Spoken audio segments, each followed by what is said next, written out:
جو احسان کرنے والا ہے اسے یہ ہدایت ہے کہ انما نطعمکم لوجہ اللہ لا نرید منکم جزاء ولا شکورا، کہ ہم جو تمہیں کھانا کھلا رہے ہیں یا جو بھی کوئی احسان کر رہے ہیں اس میں ہمارا مقصد صرف اور صرف اللہ تبارک و تعالیٰ کی رضا، اور ہم آپ سے کوئی بدلہ نہیں چاہتے اور کوئی شکریہ کے کلمات نہیں ہمیں چاہیے۔ امام ابن تیمیہ رحمہ اللہ اور بعض مفسرین یہ لکھتے ہیں کہ یہ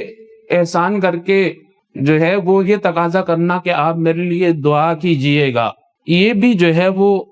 جائز نہیں ہے، کیونکہ آپ نے احسان کا بدلہ چاہا۔ تو احسان کرنے والے کو تو صرف اور صرف یہی مد نظر رکھنا چاہیے الا ابتغاء وجہ ربہ الاعلی ولسوف یرضی، کہ اللہ تبارک و تعالیٰ کی رضامندی اور اللہ تبارک و تعالیٰ کے لیے وہ عمل ہونا چاہیے۔ جب وہ عمل اللہ تبارک و تعالیٰ کے لیے ہوگا تو اللہ تبارک و تعالیٰ راضی ہو جائیں گے۔ تو